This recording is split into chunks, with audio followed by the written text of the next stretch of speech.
Paul spotted Barbara and immediately switched to work mode, grabbing a hot cup of coffee and a data pad from the reception desk and sliding alongside of Barbara as she walked directly to the elevator.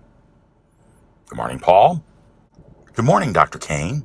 Paul handed Barbara the pad and then traded her the coffee for her coat and scarf. The elevator opened instantly and they stepped inside.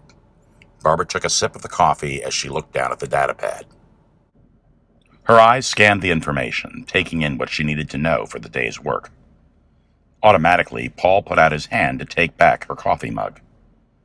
Barbara handed him the mug without taking her eyes off the pad and then dug in her jacket pocket, pulling out an earpiece which she fitted into her ear.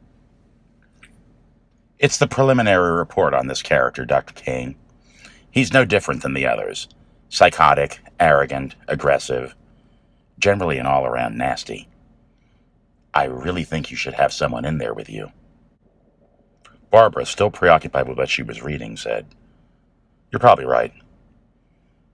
What is the percentage of cyberware to organics on this one?" We're looking at about 80% cyberware here." The elevator door opened with a chime, and they stepped out into the lab area. "All right," Barbara said. "I'm going in."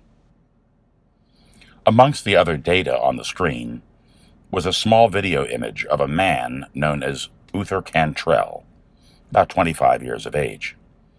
He was sitting in a restless and agitated state in a dark room on one side of a desk. The most distinctive thing about Uther was that he was more machine than human, with cybernetic limbs and electronic attachments attached to his skull. He was bald and had multiple tattoos. Barbara took back her coffee mug for a last sip. Paul looked at her with concern. "No security?" Barbara brushed him off. "It only seems to agitate them. Keep the cameras running." Off the corridor that Paul and Barbara were walking was a room marked Observation Room C. They entered, and Paul hung up Barbara's coat and scarf and then seated himself at a computer terminal which had multiple screens. Barbara tapped her earpiece, and an indicator popped up that it was ready to record on her datapad. She began to recite her notes. "Cyberpsychosis Research, Tashamar Corporation, September 26, 2046. Subject, Uther Cantrell, 25 years of age. Cybernetic distribution extensive. Uther comes to us on loan from the NYPD. He is the subject of an ongoing murder investigation under psychiatric examination at the Q Institute.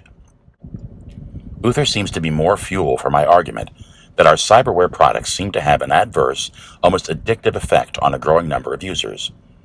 I hope that Uther will provide us with some insight into the reasons for this addiction and the insanity which accompanies it." Barbara glanced over at Paul, raised an eyebrow at him, and nodded towards the door that connected the observation room to the interrogation room. Paul sighed and, reluctantly, tapped a key on his console, releasing the lock on the door. Barbara opened the door and took a seat across the desk from Uther, the door shutting behind her and locking with a click. As Barbara took a last glance at her notes on her pad, Uther looked at her. He smirked for a second, leaning forward and lacing his cybernetic fingers together in a pose of mock seriousness, like an executive preparing for an important meeting. Barbara glanced up at him, feeling his eyes on her, and then smiled her warmest facsimile of a smile. "So, how are you feeling today, Uther?" "You think I'm ill in the head, don't you?" "That's not exactly how I would have put it, but I know that I see things differently now than I used to, Mother. The world is a bit of a fraught these days, and you have to keep a wary eye out, now don't you?" At this, Uther made his eyes bug out comically, looking left, then right, then left again, like an unsettling cartoon. This was obviously an unnatural ability. Uther's intention was to unsettle her. Barbara stayed cool. "Yes, I suppose that's true, she said. Uther leaned back, more casual now. I know that I'm feeling much better now that I'm here with you, Mother. I'll be right as rain now that you're looking after me. We're going to try. Barbara thought about his phraseology and asked, Why do you keep calling me Mother? Well, that's what you are, aren't you, me mother? You designed me gadgets. They're your children. And since most of me is now your children, what do you suppose that makes me? I see, Barbara nodded. That's quite a clever observation. Uther smiled, like a child seeking adult acceptance, and then, with his right hand, reached over and grabbed his left wrist. He held them both up for her to see. Diddle diddle dumpling, my son John, went to bed with his breeches on. One hand off, and one hand on. Uther twisted his wrist with a quick jerk, and the hand disconnected and went limp. He waved it at her as though it was saying bye-bye. Diddle diddle dumpling, my son John. That goes over big in the slag bars, I tell you. Just as quickly, he reconnected the hand to the wrist. As it snapped back into place, the hand came back to life. Small sounds of motors going through an initial systems check could be heard. Uther leaned back, now eyeing her with a wry grin. He placed a hand right above his zipper.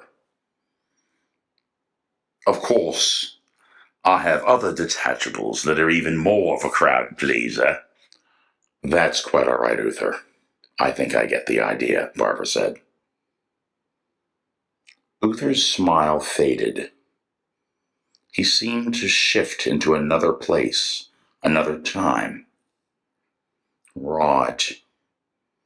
That's just what she said to me. Barbara glanced up at him quickly. Who? She asked. Little Priscilla. Little Pris.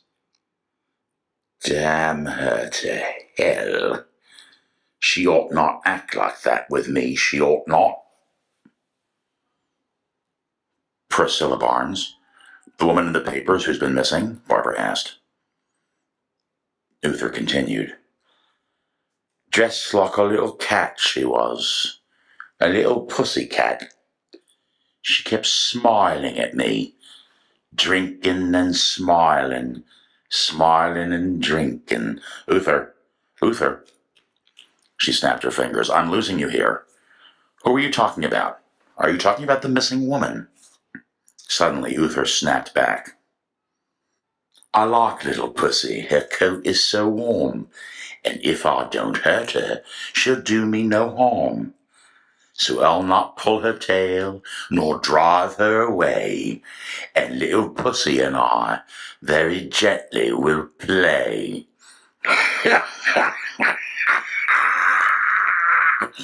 Uther let out a huge laugh and grabbed the edge of the desk, flinging it upward.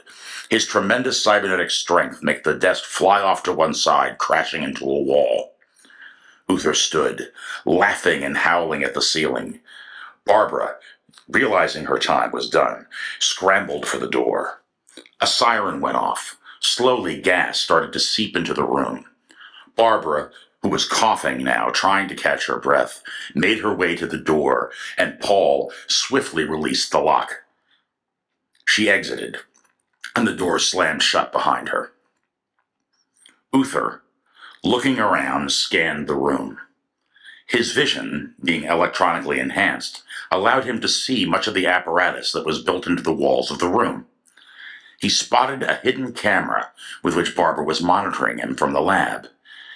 With his fists, he smashed through the wall and pulled the camera out, shouting into the lens, I'm the truth, Mother!